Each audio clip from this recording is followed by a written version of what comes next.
İdman sağlamlıq, idman enerji, idman gözəllik deməkdir. Səhərini idman səhərlə, idman səhərdə açan əziz dostlar, əziz idman sevərlər, sabahınız xeyir olsun. Dəyərli həmkarım, idman sevər həmkarım, sənin də sabahın xeyir olsun. Sabahın xeyir olsun, könlünüz, sabahınız xeyir olsun, tamaşaçılar. Bəli, növbəti səhəri bir yerdə açmaq qərarına gəlmişik. İdman və səhər hər ikisi bir-biri ilə vəhdətdə olan bir məsələdir.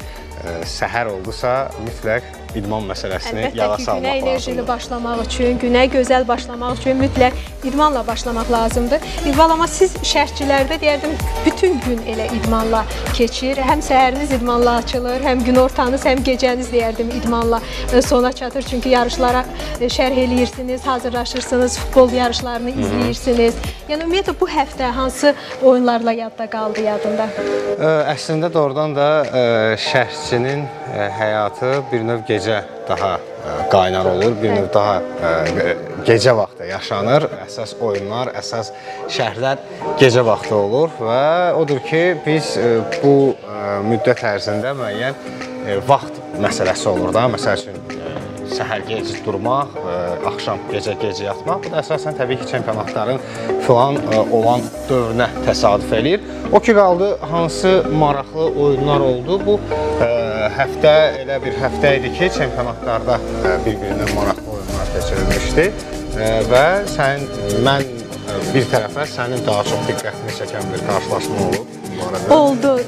Düzdür, mən sənin kimi çox da futbol yarışlarını izləyə bilmirəm, yəni oyunları tam şəkildə izləyə bilmirəm, amma ən çox diqqətimi çəkən Beşiktaşın oyunu oldu və Adana Demirsporla keçirilən oyun oldu və hətta onu deyim ki, çox da belə bir növ qısqanclıq hissi ilə yanaşdım ki, keşke bizdə də çempionat bu səviyyədə keçirilək. Çünki 3-3 bərabərə qaldılar. Yəni, Beşiktaş bilirik ki, Türkiyənin 4 ən böyük komandalarından biridir. Adana Demirspor da son dövr inkişaf edən, yəni parlayan komandalardan biridir.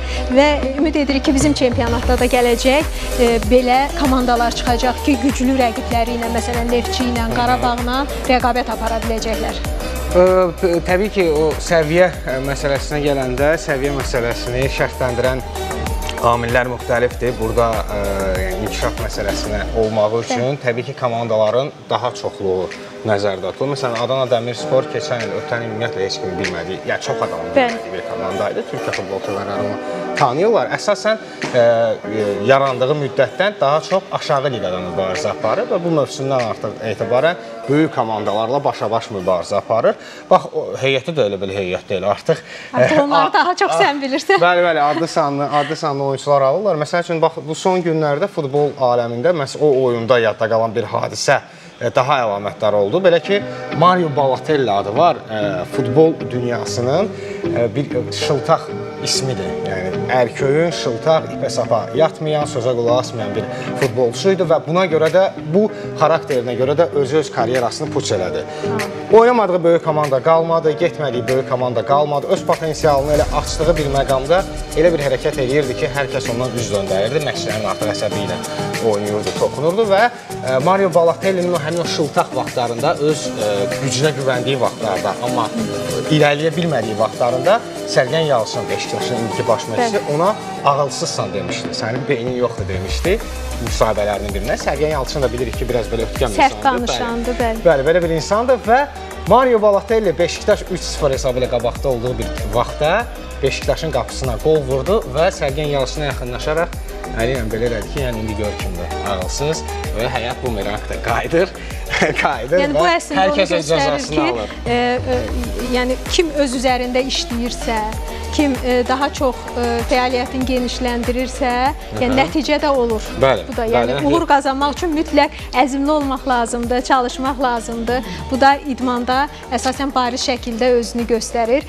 İqbal, səhər enerjili durmaqdan danışdıq, enerjili oyanmaqdan danışdıq, günə gözəl başlamaqdan danışdıq. Əlbəttə ki, günə gözəl başlamağımıza səbəb olan amillər çoxdur. Bunlardan biri də gündəlik etdiyimiz müxtəlif idman hərəkətləridir. Və əziz dostlar, məktəblər də açılıb, bütün valideynləri təbrik edirik və müəyyən siniflərdən sonra səhərlər məktəblərdə idman dərsləri keçirilirdi. Hələ biz oxuduğumuz dövrlərdə də müəyyən hərəkətlərlə başlayırdıq günə.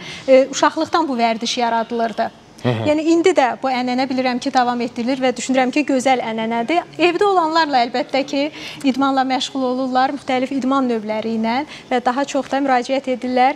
Keçən dəfə demişdim, xanımlarımız pilates idman növünə müraciət edirlər. Bəli, bu mövzuda da biz hər dəfə maraqlı sujetlər tamaşaçılarımızın diqqətinə çatdırırıq. Bugün də həmin günlərdən biridir, əziz dostlar. Gəlin müəllimimizin, məşqçimizin məsləhətlərini dinləyək. Natural, not a piece of fur is plastic. Head to her toes, yeah, they say that she's alive. Yeah, the whispers all around say she has a reputation. Don't believe it till I see it, so I want a demonstration. And I've always learned it better with a hands-on education. So I need a private session if you get what I am saying. And they say that she's not easy, no, she's really complicated. But that only makes it better, and it's got me so fixated. And I'm not the type to wait around, I've never hesitated. But she's got me captivated, so the game, I'm gonna play it, yeah. She got a body like a coating. She likes to keep the party going. These rumors got me feeling lonely. I want that body, baby, show me. She's got a body like a coating. She likes to keep the party going. These rumors got me feeling lonely. I want that body, baby, show me.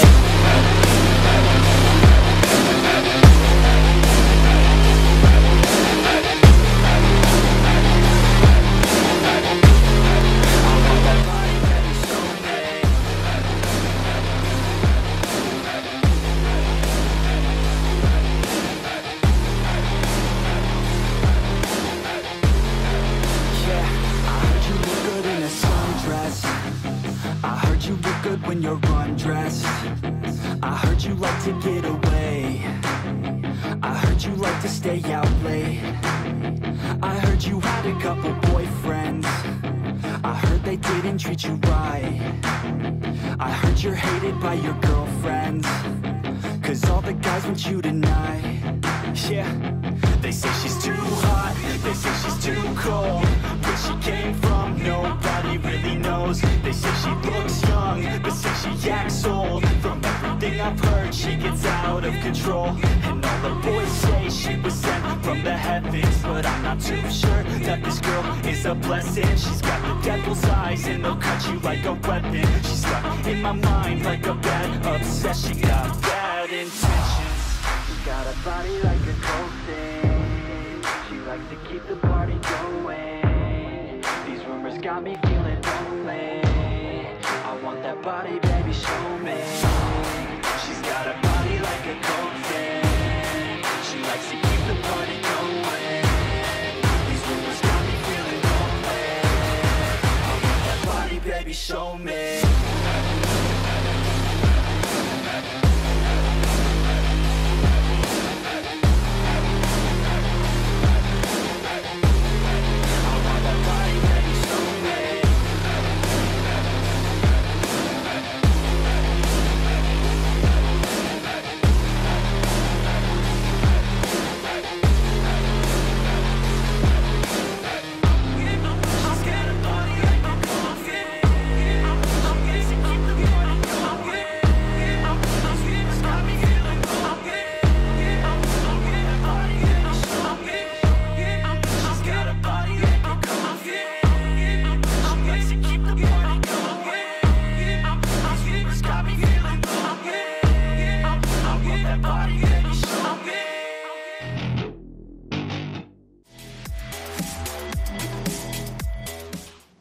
İqbal, əslində maraqlı məsləhətlərə yox, çox gözəl görüntülərə baxdıq, dinamik, enerjili və idmanın bütün gözəlliklərini özündə əks etdirən. Əslində həmin o şəxs elə məşhur idmançıdır, öz məsləhətləri də var. Lazar Angelovdur, yəni bodybuilding və fitness idman növü ilə məşğul olanlar. Düzdür, bodybuilder demək bir o qədər də məsləhətli deyil ona, amma yəni bədənini həmişə fit saxlayan insanlardan biridir.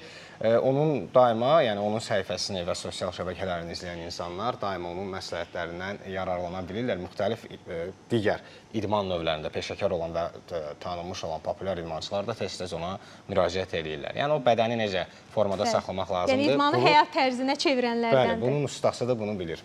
Çox gözəl. Əlbəttə ki, bizə də enerji və güc verdi. İqbal, bugün çox maraqlı qonaqlarımız var. Hər gün olduğu kimi studiyamızın dəyərli qonaqlarını, əziz dostlar, birazdan studiyamızda bu gözəl məkanda görəcəksiniz. Lakin qonaqlara keçməmişdən öncə təqdim edəcəyimiz qonaqlarla bağlı, idman növü ilə bağlı sizə qısa da olsa məlumatları təqdim etmək istərdim. Bugün hansı qonaq studiyamızda olacaq? Əlbəttə ki, bugün yenə gücü təmsil eləyən, Azərbaycanda çox inkişaf edən idman növlərindən birinin nümayəndələri buradadır. Söhbət İqbal judo idman növündən gedir ki, sən də bilirsən ki, yəni son illər deyərdim, ölkəmizdə ən çox gənclərin müraciət elədiyi və çox böyük uğurlar qazanılan idman növlərindən biridir. Əsası bir çox idman növlərində olduğu kimi Yaponiyada qoyulub judo idman növünü 1882-ci ildə səhv etmirəmsə, daha sonra bu idman növü dünyanın bir çox ölkələrində geniş şəkildə yayılmağa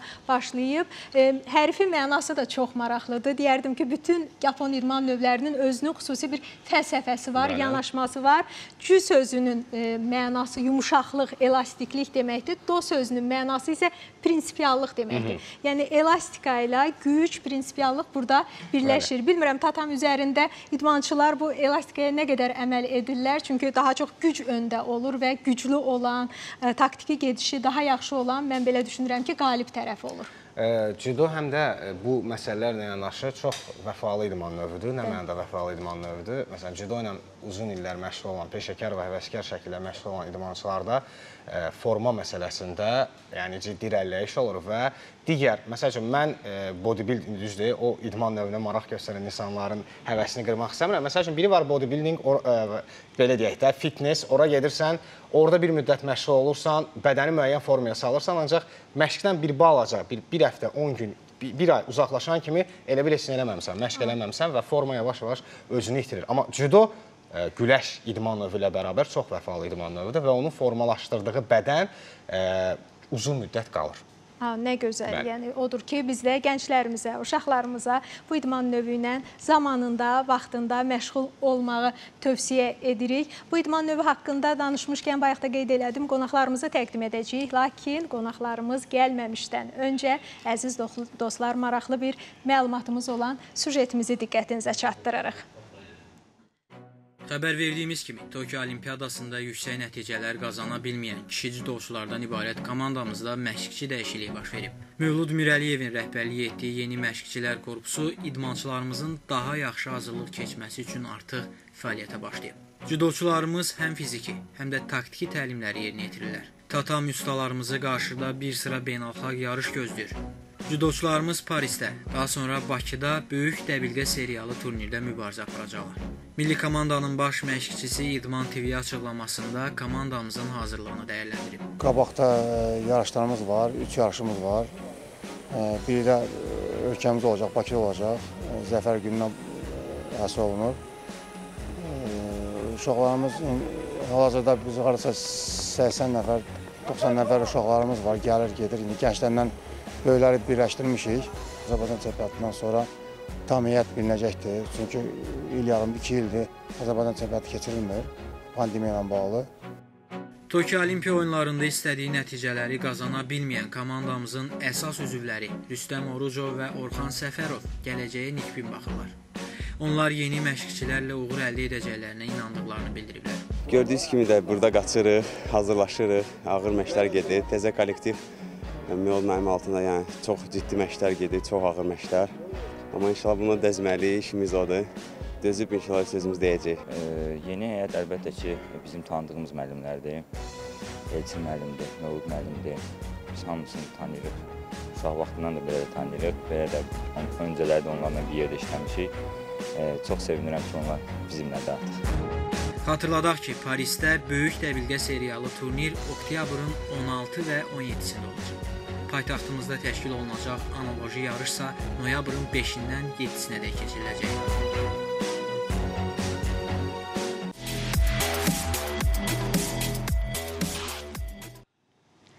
İqbal, sujetimizdə çox dəyərli, bizi yüksək səviyyədə təmsil edən idmançılarımızı, judoçularımızı gördük. Əlbəttə ki, növbəti yarışlar, növbəti turnirlər gözləyir onları, öz güclərini, qüvvətlərini sınamaları üçün. Bəli. Rüstəm Orucov, Orxan Səfərov, bir qədər sonra adını çəkəcəyimiz qonağımız və digər milli komandamızın üzvləri bu sahədə bizi təmsil etməyə çalışan insanlardır və elə başlayaq istəyirsən. Başlayaq, əlbəttə ki, suallarımız çoxdur, suallarımızı cavablandıracaq. Dəyərli qonaqlarımız da studiyamızdadır. Elmar Babanlı, Judo Federasiyasının baş katibi. Elmar müəllim, xoş gəlmişsiniz, sabahınız xeyir olsun. İqbal, qarşılayaq qonağımızı. Bəli, Elmar müəllim, sabahınız xeyir olsun. Salam, xoş gördük. Artıq studiyamızın qarşısında belə bir sədd çəkmişik. Çünki gələn qonaqlarımız mütləq tərəzidə çəkilərini yoxlamalıdırlar. Daha sonra buyurub əyləşə bilərlər. Bu sınaq sizi də gözləyir, buyurun. Məmnuniyyətlə. Hər halda səhərdir, elə çox çək olmaz. Görsənəcək efirdə. Yox, görsənməyəcək. İstəsə siz saxlaya bilərik, deməyə bilərik. 90 üzəridir də. Bəli, 90 normaldır, normaldır. Xoş gəlmişsiniz, sabahınız xeyir olsun. Bəli, Elmar müəllim, niyə belə çəkidən çəkinirsiniz? Yəni, çoxmu kilo almısınız son illər? Hə, bəli, biraz kompleksim var, artıq çəki ilə bağlı. Heç ki, mən sir deyil ki, idmanla məşğul olan insanlar bu aktivliyi tərk edəndən sonra çəki alma baş verir. Mənim də işim biraz oturaqdır, hərəkətlilik azdır. O yüzden bu baş veribdir. Amma qarşıma məqsəd qoymuşam. Asudə vaxtlarımda daha çox idmanla məşğul olub. Aradan qaldıracaq. Çatışmazlığı aradan qaldıracaq. Elmar müəllim, hər halda müəyyən o şeylər, nöqsanlar olur da, yəni ötürürük müəyyən zamanı, qidalanmağı, o səhər yuxusun, tezdən oyanmağı, müxtəlif idman hərəkətləri etməyi. Yəni görünür sizdə də bu mərhələni ötürmüsünüz. Var, düzdür. Amma yəni Elmar mənə bildirdi ki, işim oturmaqdan ibarətdir daha çox. Təbii ki, ofis işləri, digər təşkilati məsələlər və s. və ilaxır. Amma məsafə o qədər də uzaq deyil. Artıq kimononu geyinib, judogini geyinib, Kəramətgilə qoşulmağın vaxtıdır. Elə Kəraməti qeyd elədin, İqbal, növbəti qonağımız da elə o dəyərli idmançımız olacaq və idmançımızı istərdim studiyamıza təqdim edim. Kəramət Hüseynov milli komandanın üzvü, ancaq Kəramət studiyamıza gəlməmişdən öncə onun uğurlu yarışlarını bizə təqdim edən maraqlı bir video çarxımız var. Dəyərli dostlar, gəlin birlikdə izləyək.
virtual Kəramətin gözəl döyüş fəndlərini izlədik. Elə studiyamızdadır. İstərdim qonağımızı qarşılayasan. Kəramət Hüseynov milli komandamızın üzvü. Xoş gəlmişsiniz. Kəramət, sabahınız xeyir olsun. Hər vaxtınız xeyir. Xoş gördük. Yəni, sizi də tərəzi gözləyir. Buyurun, səhv etmirəmsə 60 kiloqramda siz döyüşürsünüz. Hazırda neçə oldu? Tərəzimiz bir qədər yuxuya qayıtdı təzdən. Əla. Dəqiq ölçü. Neçə oldu İqbal dəqiq? 67 kilo 200 qram. Bəli. Ola bilər. 2 kilonu da çıxırır 65 kilo. Buyur Kəramət, xoş gəlmişsən. Xoş gördük. Amma Kəramət 5 kilo bir artıq çəkir. Yəni yarış öncəsi bunu atmaq hər halda çətin olur. Bir həftə, 2 həftə qabaqcadan başlayırıq çəki salmağa. Yəni bilirəm ki, bu çox çətin bir mərhələdir. Çünki idmançıların bir çoxu ilə. Əlbəttə ki, elə olur ki, az qalırıq. Axır momentlərdə elə olur ki, yemək falan, su falan dayandırırıq. Ancaq çəki atırıq. Bəli. Yəni doğrudan da çox. Əslində bu həm psixoloji çətinliyi də var. Yəni adi normal insan üçün idman bir tərəfə qalsın. Normal insan bir qədər ac qalanda artıq onun əsəblərində müəyyən problemlər yaranır və ələxüsusda idmançıda bu məsələ baş verəndə doğrudan da çox çətindir əslində. Professional idmanla məşğul olmaq. Bu məsələlər əslində idmançının görünməyən tərəfləridir. Yəni nə var ki, baxırıq idmançı ya cüdodadırsa, kimonosunu, cüdo giysisini geyindi, çıxdı tatamiyə və dərhal da qələbə gözləyirik ondan. Olimpiyadada qızıl medal. Amma bu olduqca ağrılı bir məsələdir, çətin bir prosesdir. Psixoloji hazırlıq mərhələsinə toxundum. Bu məqam doğrudan da çox önəmlidir idmançılarımız üçün. Kəramət, bəs bu son olimpiyadadan sonra hazırda psixoloji vəziyyət necədir sizdə? Yarışlara necə hazırlaşırsınız? Yaxşıdır, yəni belə dəyişiklik yoxdur. Sadəcə özümdə gözlədiyim qələbə alınmadı, yəni belə deyək. Yenə inşallah hələ ki, hər şey qabaqdadır. 2024-cü il Parijdə inşallah özümü göstərəcəm olimpiyadada. Elmar müəllim, biz təbii ki, olimpiyada əsnasında da müəyyən söhbətlərimiz olmuşdu. Bizi bir qədər məyus eləyən, bir qədər yox, əməli başlı məyus edən və əsas ümidlərimizdən biri cüdo komandası. Ancaq təəssüflər olsun ki, istədiyimiz nəticələri əldə edə bilmədik və bundan sonra, komanda qaydandan sonra federasiya daxilində əsaslı məsələlər, əsaslı proseslər getdi və bu yaxınlarda yeni təyin olunmuş nazirimiz Fərid Qayıbov da Cüdo Federasiyasına baş çəkdi. Oradakı məsələlərlə maraqlandı və artıq baş məşqçi dəyişikliyi oldu. Bu gözlənilən idi əslində. Yeni baş məşqçi əslində bizə elə də yad olmayan bir insandır. O da tanınmış və Azərbaycan bayrağını hər zaman beynəlxalq arenalarda qaldıran bir idmançımızdır. Peşəkar bir məşqçi ilə artıq işə başlanıldı. Yəni bu keçid necə baş verdi, bu qərara necə gəldiniz ki, məhz bu mütəxəssislə artıq çalışmaq lazımdır? Olimpiya oyunlarında cüdo idman növünün yarışları başa çatdıqdan dərhal sonra Cüdo Federasiyasının rəhbərliyi, məşqçilər heyəti Bakıya dönərkən federasiya daxili növbəti iş günündən başlayan kimi federasiya daxili müzakirələr apardı, təhlillər aparıldı və bu qənaətə gəlindi ki, əcnəbi baş məşqçi əsas hədəfimiz olan olimpiya oyunlarında qənaətbəxş nəticə göstərmədiyi üçün onunla yollarımızı ayıraq və növbəti olimpiya oyunlarına yerli mütəxəssislərlə davam edək və siz qeyd etdiyiniz kimi təcrübəli məşqçi, milli komandanın bundan öncə də baş məşqçinin köməkçisi olmuş, olimpiya mükafatçısı Mövlud Mirəliyev dəvət olundu bu posta və o da götür-qoy etdikdən sonra təklifimizi qəbul etdi və qısa zaman ərzində çalışmaq istədiyi öz komandasını, köməkçilərini, məşqçilərini bizə təqdim etdi və yekdil qərarla yeni məşqçilər heyətinə həvalə olundu milli komandanın bundan sonraki mötəbər beynəlxalq yarışlara hazırlığı. Əslində baş məşqçinin adını qeyd elədiniz. Biz də yəni ümid edirik ki, bu problemlər aradan qaldırılacaq və növbəti uğurlarla biz cüdoçularımızı efirimizdə də, studiyamızda da qonaq edəcəyik. Kəramətdən soruşmaq istərdim. Nizam-intizam əlbəttə ki, idmanda uğurun deyərdim ki, yarısıdır. O məsuliyyət hissi, o qazanmaq hissi və vaxtı-vaxtında məşqlərə yanaşmaq.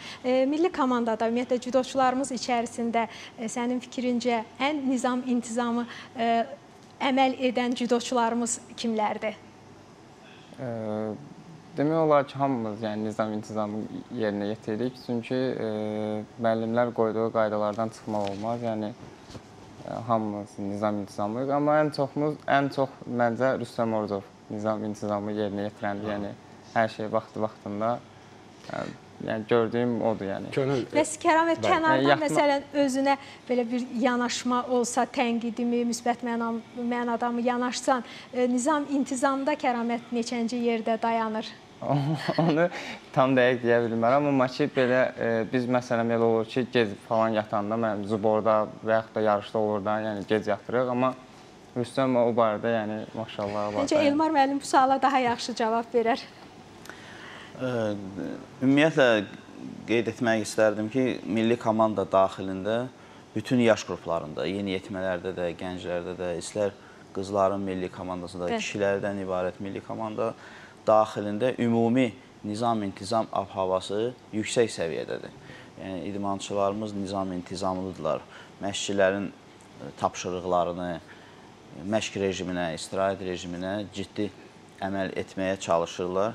Bəzən olur, onların gənc olmaları ilə mən bunu bağlayıram və bu smartfon telefonlara, kompüterlərə asılılıq, bağlılıq baxımından bir də görürsünüz, özü də qeyd etdi idmançı, yuxu rejiminə hərdən... Saat 1-2 saat artıq yuxu rejiminə hərdən düzgün riayət etmirlər. Bununla bağlı da cəzasız da qalmır. Mütləq məşqdə məşqçilər onları cəzalandırırlar. Bir qədər artıq, deyək ki, məşq yükü verməklə, bəzən olur yarışdan və təlim məşq toplanışından uzaqlaşdırmaqla. Çünki cəza olmasa, idmançıda məsuliyyət hissi yaranmaz və o bu nöqsanları təkrar edər. Elmar müəllim, əslində biz sosial şəbəkələrdə, müxtəlif sosial şəbəkələrdə idmançıların bir çoxunu çox aktiv görürük. Bəzən isə deyirlər ki, yəni bu aktivlik, ümumiyyətlə məşhurluq idmançılara şöhrət gətirir, ancaq uğur gətirmir. Çünki bu hallar, İqbal, çox təəssüf ki, yəni idmanımızda var, yəni bunu qeyd etməliyik. Məşhur olurlar, böyük uğurlar qazanırlar, daha sonra bu məşhurluğu yaxşı mənada davam etdirə bilmirlər və bu da karyeralarına çox mənfi təsir göstərir. Yəni bu hallarda idmanımızda olur. Mən hesab edirəm ki, sosial şəbəkələrdə, müxtəlif sahələrdə tanınan insanların fəallığı bu zamanın tələbidir.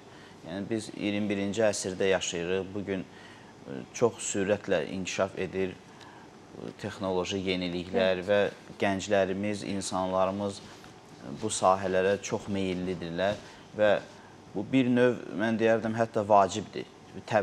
Güclü təbliğat vasitələrindən biridir. Ola bilər müəyyən bir kütlə televiziyaya, radioya, internetə, qəzetlərə o qədər çox maraq göstərmir, nə qədər ki, sosial şəbəkələrdə və sosial şəbəkələr üzərindən tanınan, məşhur, aparıcı idmançıların səhifələrini izləməklə orada heç bir pis iş görmür həmin məşhur idmançı öz səhifəsində. Ancaq və ancaq uğurlarını paylaşır, ağır məşq proseslərini paylaşır və bu da minlərlə yeniyetmələrdə, gənclərdə, hətta valideynlərdə həvəs yaradır ki, idmana onlar da gəlsinlər, uşaqlar özləri, valideynlər övladlarını.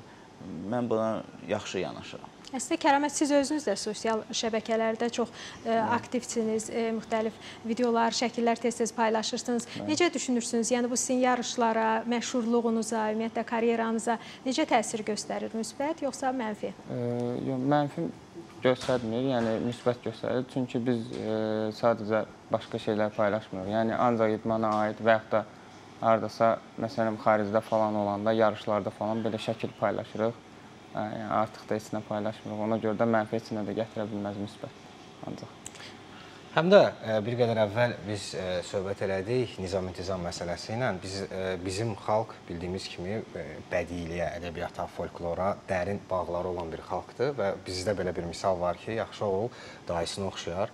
Olimpiya çempionu olan bir dayısı olan bir insanın, yəni nizam-intizamdan kənar çıxmağa heç bir imkanı yoxdur. Həm də məsuliyyətdir İqbal, yəni çox böyük bir məsuliyyət, yük üzərinizə qoyur. Yəni bu baxımdan, yəni yanaşmanız, çünki siz müsahibələrinizin çoxunda bildirirsiniz ki, dayınızı örnək götürürsünüz və onun uğrunu təkrarlamaq niyyətiniz var.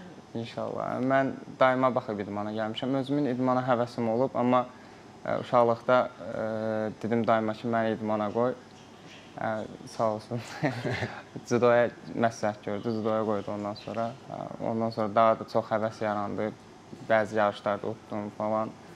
Sonra da gəldik belə Avropa, dünya.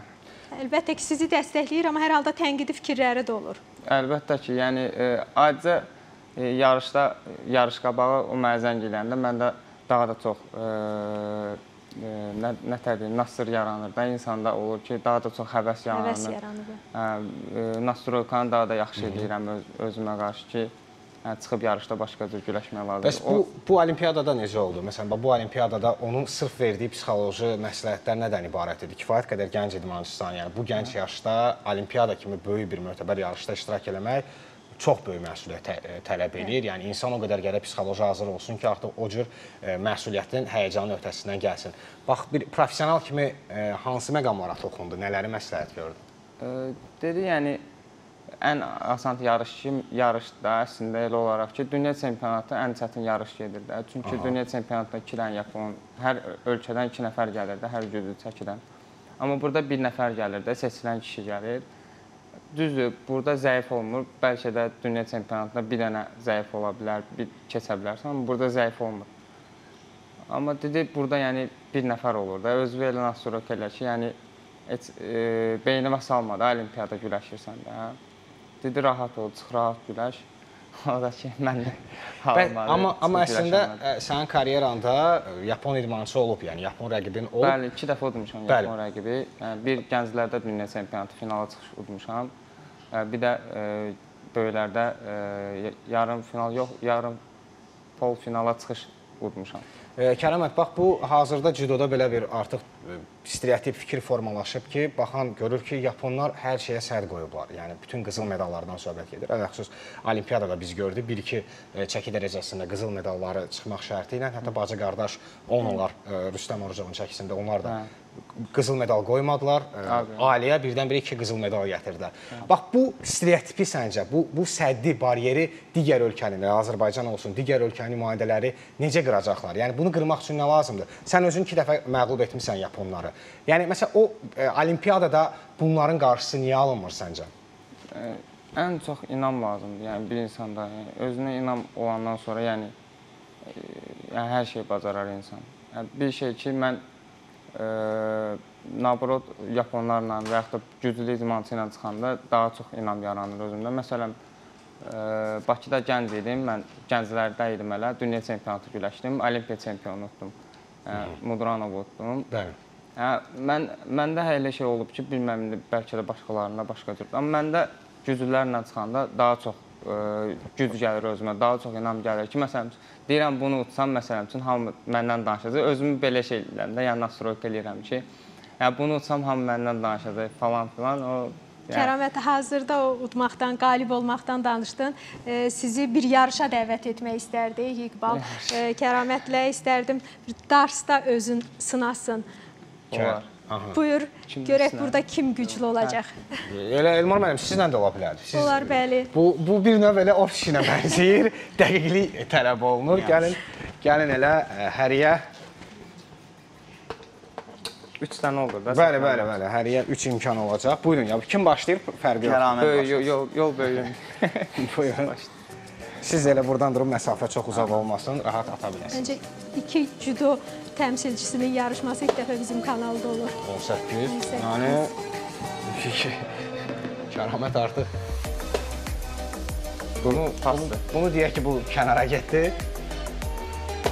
Bu da kənara getdi. Amma hər halda o 2.18, 1.18 artıq bəs edir. Mən bunları çıxardım, xal yadda qalır. 18 xal. Elmar müəllimdə də hazırda. Mən vapşı çox atdım. Bir balaca. Saymaq olar, olmaz. Yox, o da kənara getdi. Yapışmadı ki. Yəni olur, düşür. 20 yapmışdım, amma yapışmadı. Yəni düşdüsə artıq problem. Hə, düşdüsə o sayılır. Bəli, düşdüsə getdi. Yapışmıraq heç biri. Yox, amma əslində yapışmalıdır, yox, yapışmır. Mən atada da yapışmıyım. Ofisdə işləyəndə sən udarsan. Əslində bu maqnit yox, təbrik edirik, əslində baş katibin qələbəsi ilə başa çatdı. Təbriklər. Bəli.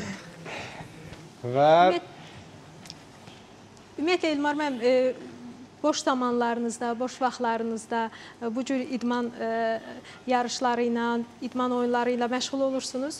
Əlbəttə ki, mən qaçış idman növünü çox sevirəm. Cross qaçmağı sevirəm, açıq havada, təbiətdə. Amma uzun müddət deyəsən sevginiz biraz azaldı. Bəli, çox uzun müddətdir sevdiyim məşğuliyyətdən kənar qalmışam. Fitnesi sevirəm, trenajorda məşğul olmağa, fiziki hazırlıqla. Üzgüçülük, həmçinin yeni öyrənmişəm. Üzgüçülük. Bəli. Və ən çox da imkan olur stol üstü idman oyunlarını oynamağa. Dama, domino, nərd. Kəram bax, gənc yaşında milli komanda ilə bərabər müxtəlif ölkələrdə olmaq artıq imkanı qazanmışam. Səyahətlər çox olur. Bunun idman tərəfi öz yerində. Təbii ki, idmanla gedirsiniz, məşğul olursunuz. Yığma təlim məşq toplanışlarında olur. Bu öz yerində. Ancaq təbii ki, bunun bir səyahət qismi də var. Səyahət də eləyirsiniz. Bax, indiyə qədər olduğun ölkələr arasında hər mənada, həm şəhər mənasında, həm gözəllik mənasında, həm mətbəx mənasında adət, ənənə, bəli, sənin qəlbinə ən çox yol tapan və xoşuna gələn, mən bura mütləq gələcəm dediyin bir yer olubmu? Yaponiya olub, mətbəx deməyək, amma adət-ənənə və yaxud da onların yaşayış tərzi yəni çox xoşuma gəlib. Məsələn, hansı tərzi? Nizam-intizamlı olmaqları mı? Çox nizam-intizamlıdırlar. Yəni sıra deyəndə, yəni bir sırada dururlarsa o sıranı pozmazlar. Yəni onlar çox bəyənirəm də, yəni immün o şeylərini. Yaponlar əslində dünyada bir çox idman növlərinin əsasını qoyan xalqdır. Bayaq da elə cudonun özü də, yəni ilk əsası qoyulan Yaponiya olub, bunun haqqında da məlumat verdi. Lakin İqbal, dünyada bir çox idman növləri var ki, onun təməli Avropada və yaxud Amerika Birləşmiş Ştatlarında qoyulub. Növbəti təqdim edəcəyimiz materialda hansı idman növündən danışacağıq? İstərdim qısa onun haqqında məlumat verim. Əziz dostlar, voleybol haqqında maraqlı bir sujetimizi təqdim edəcəyik. Voleybolda olan müxtəlif jestlərdən, hərəkətlərdən danışacağıq. Əməkdaşımız bunun haqqında ətraflı məlumatları təqdim edəcək. İlk dəfə Amerika Birləşmiş Ştatlarında yaranıb, daha sonra dünyada məşhurlaşmağa başlayıb. 1884-cü ildən sonra isə müxtəlif beynəlxalq yarışlarda voleybolda təmsil olunmağa başlayıb. Hazırda dünyada ən çox izlənilən yarışlardan biridir. Baxaq görək, doğrudan maraqlıdır. Görək, nə hazırlayıb əməkdaşlarınız?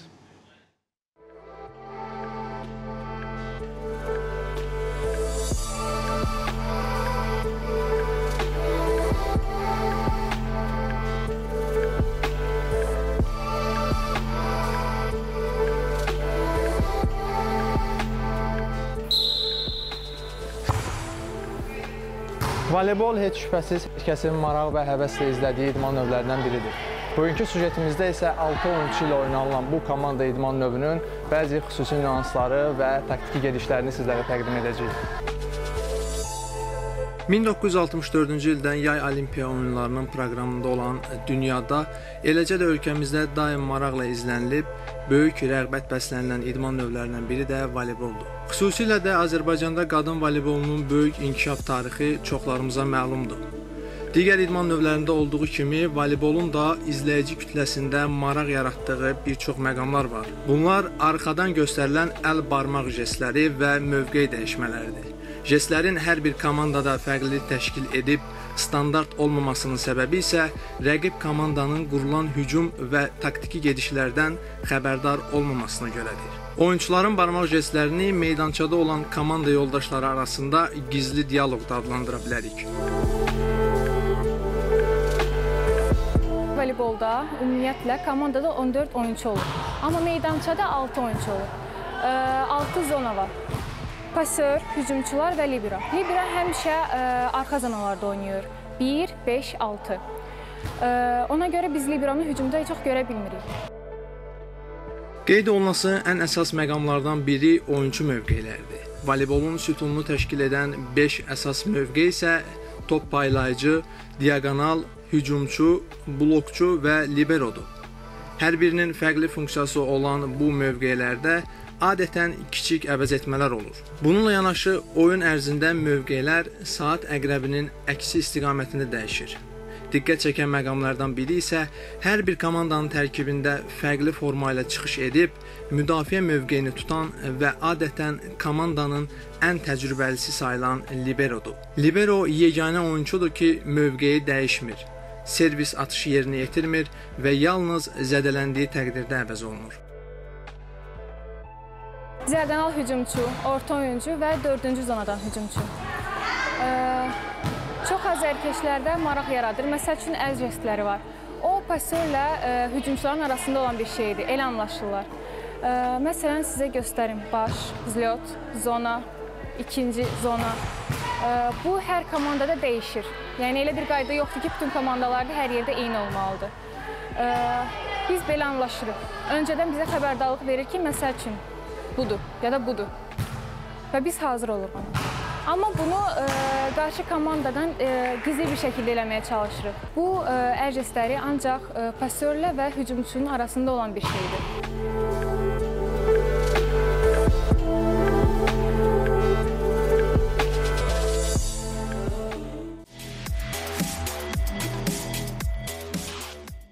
İqbal, bu sujetə baxanda Azərbaycan voleybolunun o məşhur, o coşqulu oyunları yadıma düşdü, xüsusən Azərreyl komandasının və orada o liberonun jestlərindən danışdı əməkdaşımız sujetdə. Karatenkanın müəyyən hərəkətləri, əl jestləri var idi ki, biz hər izləyəndə onu xüsusilə gözləyirdik ki, və həm də baş açmağa çalışırdıq ki, nə demək istəyir, oyunun gedişində nə olacaq və hər zamanda uğurla nəticələnirdi. Bəli, Karatenka və digər komanda yoldaşı. Karatenkanın xüsusilə adını vurğuladın da, oradan da qeyd eləmək lazımdır. Milli komandamızın Azərreylin unudulmaz oyunçusudur. Həm gözəl oyunu ilə bərabər, həm də öz gözəlliyi ilə çox vaxt füsunkarlığı ilə sevilirdi.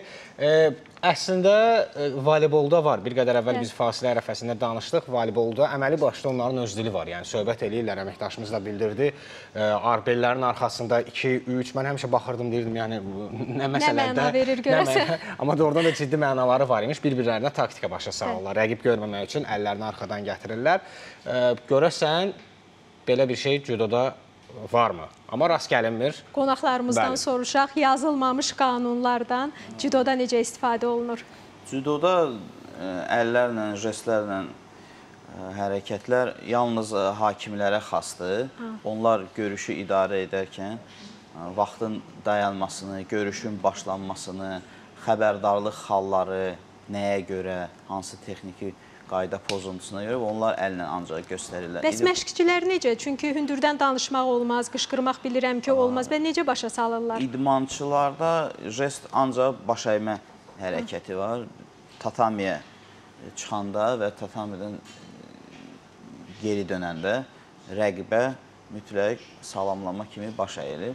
Məşqçilər isə qaydalarla icazə verilir yalnız hakimin o dur komandası vaxtı, yəni görüş olmayanda tapşırıqlar verməyə, texniki, taktiki, o rəqibi dəyərləndirir və idmançısını kənardan daha yaxşı görür və ona müəyyən məsləhətlər verir ki, birinci tutuşu hardan tutsun, yaxadanmı, qoldanmı və ya görür ki, rəqib tutmalarda qabaqlayır, ona yenə də göstəriş verir, tapşırıq verir ki, hansı tutmanı vermə ona. O verəndə məğlub vəziyyətdə olursan. Məncə bu suala Kəramət də çox yaxşı cavab verər. Çünki yarışlarda o bu taktikaları daha çox gözləyir və vəziyyətə uyğun olaraq çıxış yolu axtarır. Yəni daha çox hansı məqamlarla qarşılaşırsan? Məsələn, siz dediyiniz jestləri Elmə müəllim vurğuladığı kimi ancaq hakimə xasdır. Biz ancaq baş əyirik. Yəni, ayrıca bizdə burun qanama falan da olanda, yəni hakim ancaq ona qərar verə bilər ki, sən həkim yanına gedə bilərsən, ya gedə bilmərsən də. Bəs məşqçini necə eşidirsiniz? Məşqçini ancaq mate deyəndə bizdə dur komandası mate deyirlər bizdə. Ancaq mate deyəndə müəllim danışa bilər, amma mate deməmiş danışanda müəllimə xəbərdarlıq verirlər. 2 dənə xəbərdarlığa müəllimi stoldan kənarlaşdırırlar. Yəni mate deməmiş müəllim bizə heç nə deyəmir.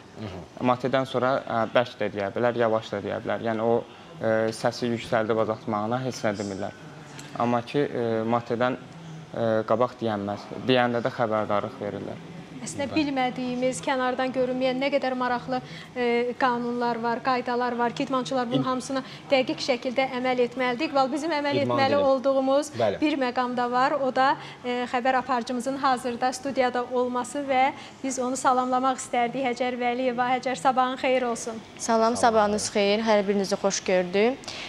Bugün də olduqca maraqlı və xoş idman xəbərlərimiz var. İlk xəbərimiz bildiyimiz kimi dünən şahmat üzrə klublar arası Avropa Kubokunda ölkəmizi təmsil edən Vüqar Həşimov klubu Fransa təmsilçilərinə qalib gəldi 5-ci turda. Bu sevindirici xəbəri istədim çatdırım ilk olaraq. Daha sonra təbii ki, həmişə olduğu kimi futbol, basketbolla bağlı da xəbərlərimiz olacaq. Ölkəmizdə və dünyada baş verən ən son idman xəbərləri haqqında məlumat toplamaq istəyənlər qeyd etdiyimiz kimi az sonra idman xəbəri izləməyi unutmasınlar. Çox sağ ol Həcər və səndən o gözəl, xoş xəbərləri biz də səbirsizliklə eşitməyə arzulayırıq. Təşəkkür edirik. Könül, vaxtımız yavaş-yavaş yekunlaşır. Mən sonda Elmar müəllimə bayaqdan beynimdə qalıb o sualı vermək istəyirəm.